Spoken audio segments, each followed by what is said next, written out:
your number 3 and 4. I think... Give him a chance to swing the bat. If there's any sort of side hustle by the catcher or anything like that, he'll probably take off, but I don't think he'll be stealing. This time he's launched it up high. Looks like it's going to go back. And as you could hear, it rattles the commentary booth. I know exactly where that landed. Fortunately, folks, we're in a steel container here.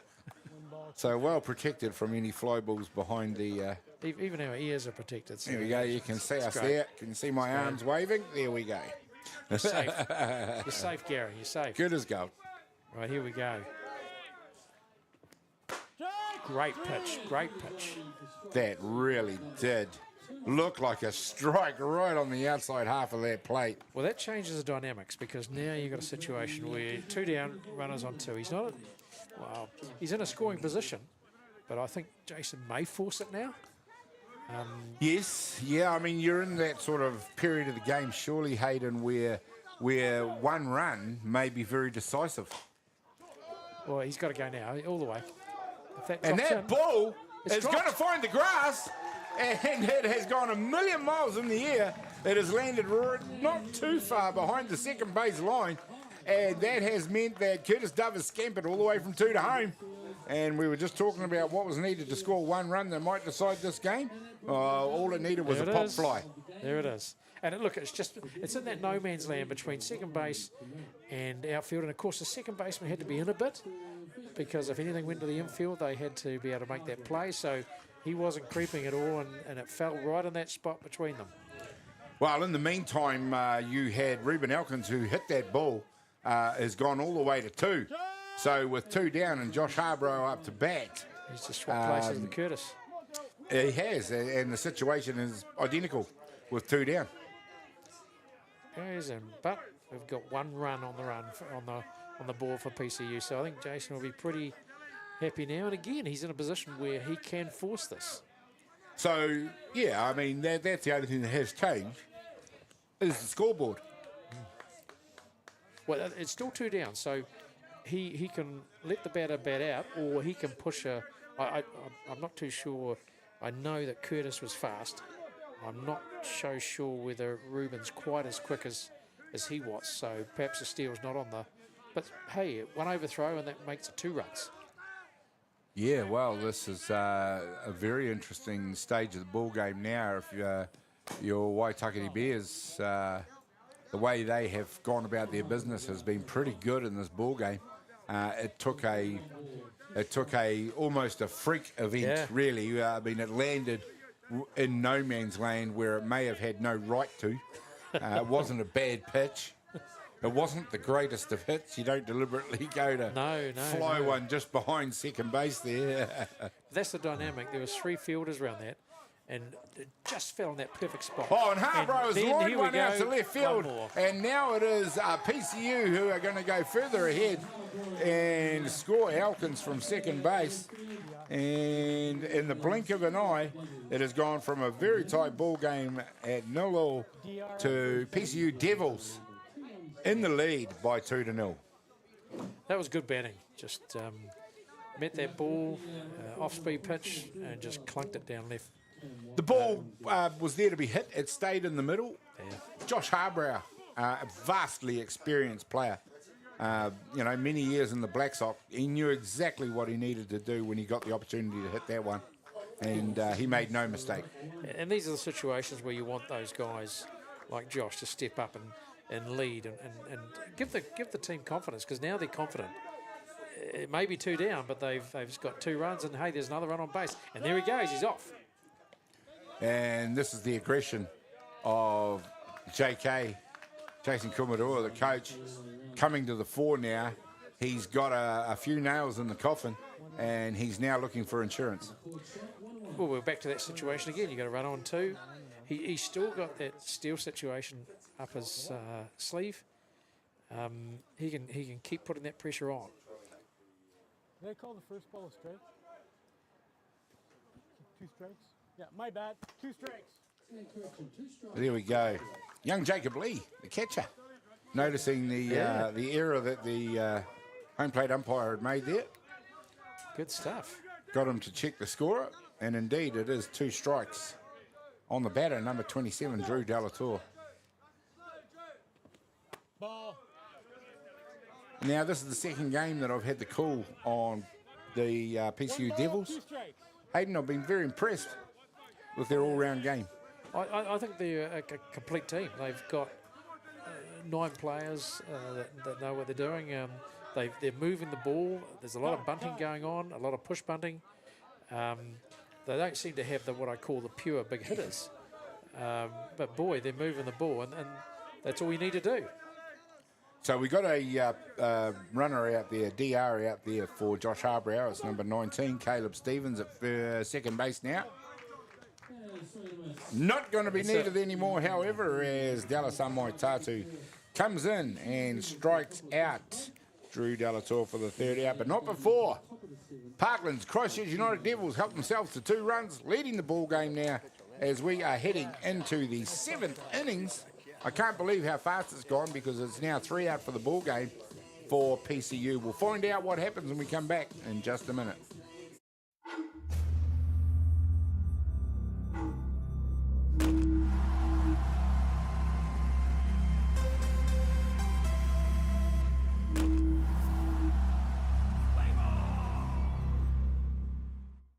From the humble beginnings of a Wellington garage and with a good helping of Kiwi Can Do, Resine have been proudly colouring New Zealand since 1946.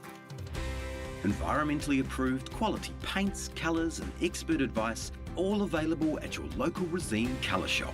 Our friendly team are here to help you get the best results for your project. With creative colours and innovative paint all made right here in New Zealand. You can rely on Resine to get the job done.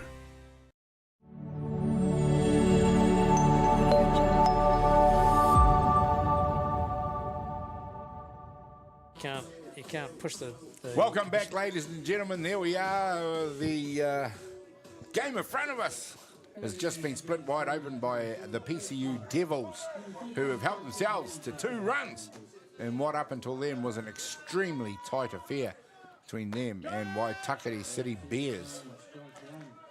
2-0 it is, PCU ahead. This is the 7th innings, and that means that the Bears have got it all ahead of them to try and score 2 runs to even, or 3 runs to go ahead, or that is going to be all said and done. Well, I think Leon's remained at the top of his game, and I think they're going to have to really pull something out to break his concentration. He's certainly doing everything right. He's getting ahead. He's got 2 strikes again on the batter. So now, I'm not saying he's playing with them, but he's certainly playing his game. Well, he's got a high level of focus, and that's Philly. As we see, a hard hit to get them going. This one's going back. It's going back. It's gone all the way back. And, you know, Hayden, as he's just hit an automatic home run, we have got a sport where that never looked like happening for 6 innings, and then all of a sudden, bang! 6 innings and 2 strikes. Because I would have thought that pitch would have been a waste pitch. Yeah. So there's a classic example of Liam probably getting a bit ahead of himself. Yeah. But, hey, that's 1 run, so we start again. So now it's 3 up, 3 down. Well, that was the catcher, Jacob Lee, just launched into that one for that solo home run. And with none down, the score is now 2-1. You'd still want to be Parkland's Christchurch United supporter. You'd rather be 2-1 up than look, I think still chasing the ball game. And this is what happens at the end of games. You know, you've seen a picture 3 times. You're going to have more of the batters putting wood on ball. But yeah, that was one out of the bag, wasn't it? Just boom, 2 strikes, boom.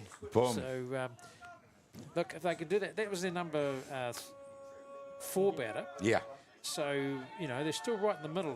Jacob Oxley's, you know, number 5. So if they can get another runner on, then they've got a chance to pull that 2nd run back. Well, you know, a swing of the bat can change the whole complex of a game, and that's what's just happened. 2 runs. They will now be thanking their lucky stars they got that 2nd run. Well, it changes the mental dynamics too. Leon's been on top of virtually every batter so far, and all of a sudden he's been dented. So he's come back. He's come back. He's taken the strike out of their number 5 batter. And that's a good mindset for him to... And that's another thing, isn't it? That's another point. It's about how you deal with it. And Liam Potts has just shown that he knows how to deal with just being hit out of the yard. He's come back strongly, maintained his focus, hit his spots, and struck out the very next batter. Bringing to bat number 20, Daly Ogden Kerry. He's got a good mental game. He really does. He does all sorts of things to make sure he's got a rhythm. He does exactly the same thing each pitch. He hides his pitch well. It's very hard for you to see what he's pitching. He's just got a routine that he goes through. And that's key. And this time he's been asked to field, and he's up to the challenge. Throws it to Josh Harbrow, and PCU take one more step towards closing this game out. Not before it was a little bit of heart-in-the-mouth stuff after Jacob Lee came over and launched one over the centre field fence. Well, here's Dallas again, and, he's a big boy, so I think Leon's got to be careful what he does, because if he gets anything through that middle there, he's got a good swing on him.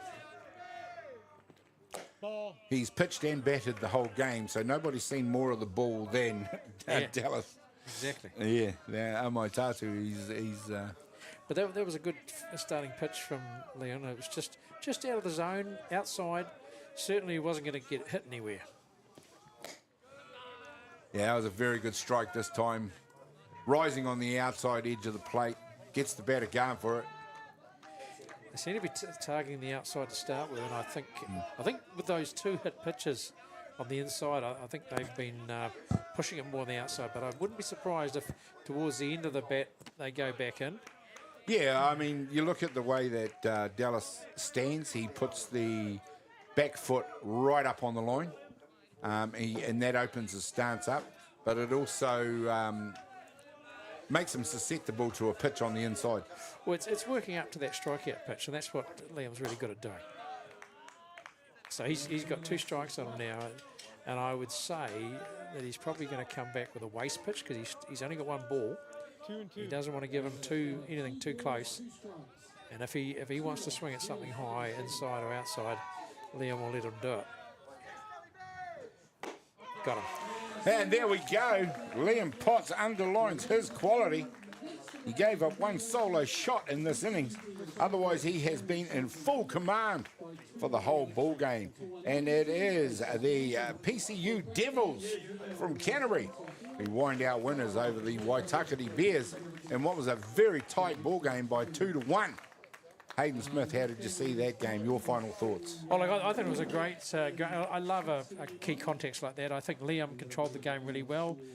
Cameron Watts, who was catching, did a great job to keep him his head focused. I think Josh Harbrow, the senior player, made a big difference. I think Dallas Amatatu can take his, can be very proud. And I think Jacob Lee, the catcher for Waitakere Bears, he can take his. He kept them in the game with that big hit, and he caught well as well. So there's a few stars in that game. I really enjoyed it. Yep. Absolutely. Both teams played extremely well in what was a very tight ball game. Those of us who are purists of the game love to see those pitcher battles. Certainly got one of those in spades today. 2 runs to 1. It was the Devils beating the Bears. Don't go anywhere because we're going to be back very shortly for another highly exciting game, the same as what we've had all day. Here on Diamond 1 at Fraser Ballpark, I'm Gary Rohihi for Ballpark Broadcasting and Hayden Smith, my colour commentator. All of our staff here on the commentary team and in the technical crew, thank you very much for tuning in. But don't go anywhere because we'll be back in just a minute.